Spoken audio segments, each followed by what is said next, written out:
What's up, guys? Welcome back to the channel. I am Jacob. If you haven't met me by now or haven't watched any of my videos, I post weekly videos on fly fishing here in Charleston, South Carolina, and a side of surfing.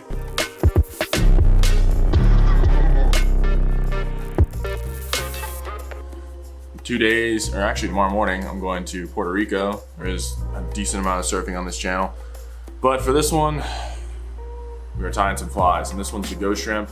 It's a very light finesse, bead chain, weighted eyes fly for clear water in the early winter all the way to early spring. I love this fly for spooky fish and paranoid fish that just won't seem to eat anything else.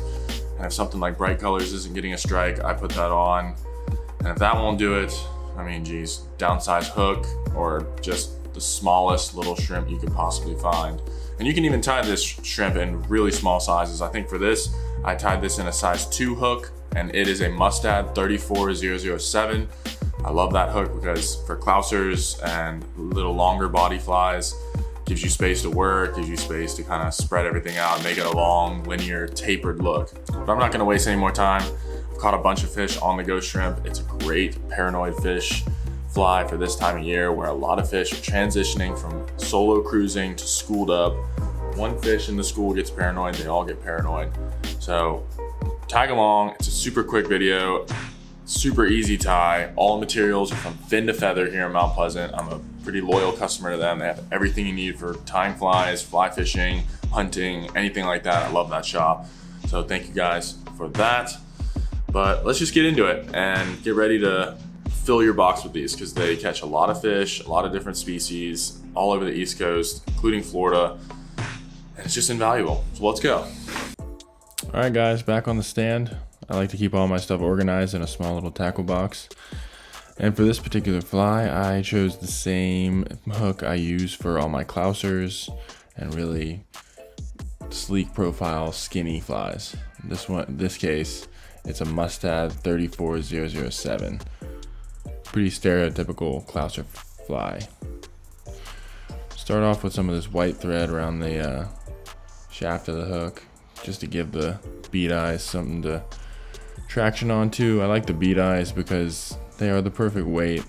The sink rate is perfect for spooky fish and fish suspended, not too deep. You could potentially do this fly with lead eyes, but that's a much quicker sinking fly and for a different reason. For this spooky fish ghost shrimp, we chose bead chain eyes. Take a couple quick wraps around the back half of the hook before selecting a clump of bucktail. In this case, we're choosing white. Just have like a nice translucent white profile on the back. Fold it back after tying on a short, like 2-inch section, then trim it up, give it a nice little taper. After that, we're gonna work on some eyes.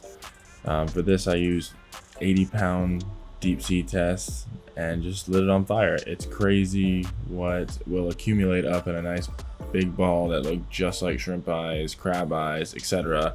I've done this style in a couple other videos with crabs and they work great. Next up is the silly legs. This is something that will keep moving when the fly is not being stripped. Water current basically takes silly legs and kind of move around like legs or antennae. Crystal flash, obviously a staple in any fly tires box. Also antennae or just small accoutrement of the shrimp.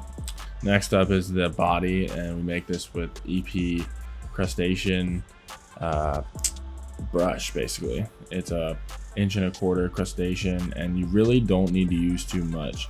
You don't need that thick body like a crab. This is a slim body shrimp, so I only do like 2 to 3 rotations, tie it off, and finish it with a whip finish. After that, it's basically a trimming game.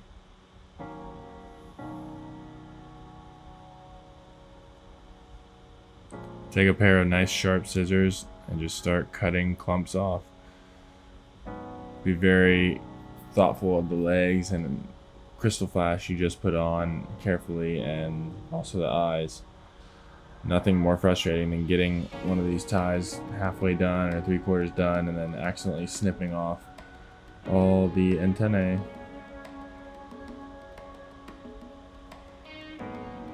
You really want the body of the fly to be tapered, just like a shrimp.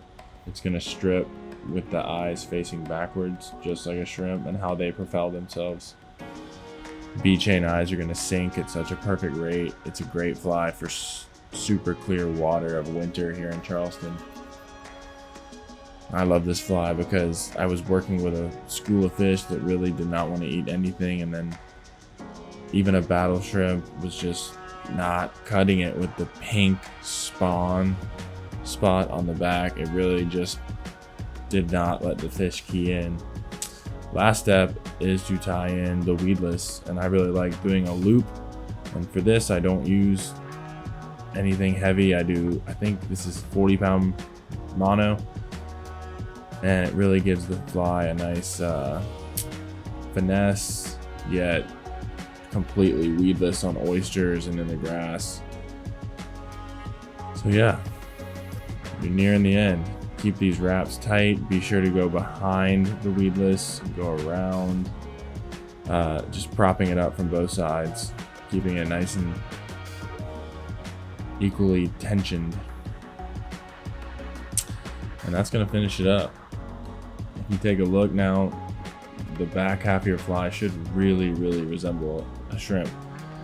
And for anything that eats shrimp, which is everything, this fly will crush. After your fully secure whip finish, and then trim anything that seems a little too long. The antennae could be kind of staggered. You don't need them all the same length. Maybe you see some of the EP brush kind of clumping in one area. Just kind of brush it out, trim it up. Not too much, but definitely pays to not have too much fibers to get tangled, and kind of let the fish know that this is not normal. Finally, super glue of your choice all around B-chain eyes and the front thread, and just inspect, make sure everything looks good, and let her dry. This is a very easy tie, and tie a bunch because these are gonna get eaten and they're gonna get beat up. The silly legs will fall off and get bit off by trout and flounder. So there you go. That's the ghost shrimp. It's a quick tie. It's an easy tie. All materials are from Fin to Feather in Mount Pleasant. And thanks for watching. Tune back in for another fly tying video next week, and some good winter stuff coming. Here I'm just trimming some of those antennae just to not be all the same length. It really pays to stagger the crystal flash and the silly legs to resemble the biological anomaly that is nothing even. Little haircut up top. But yeah, that's the ghost shrimp.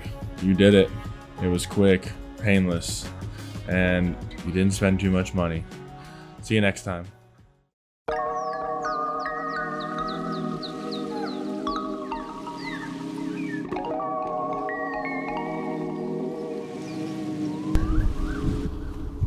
Crazy.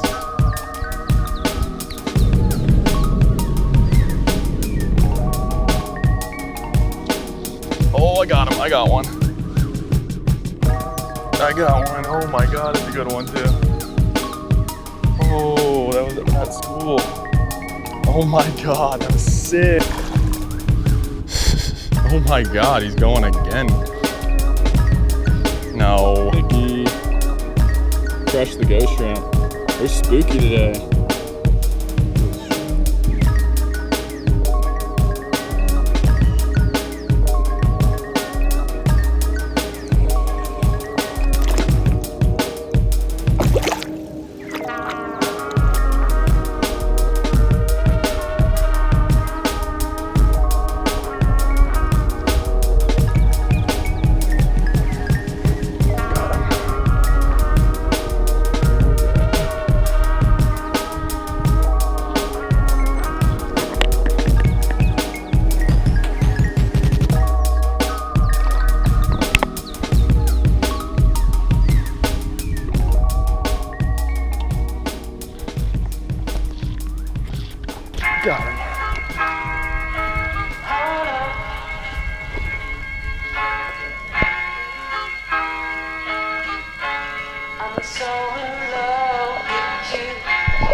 I hope you guys enjoyed it. I know it's super easy. I know it's quick. I know there's like some small parts, but super cheap. Tie your own flies, save some money. If you do tie this and catch a fish, tag me. I'll be reposting my subscribers that tag me with their fish pics, which is a cool incentive to kind of try out some of these flies and see what works for your fish in your neck of the woods. But thanks for tuning in. Subscribe if you haven't. Like this video. Comment any questions. And I'll see you on the next one. Thanks, guys.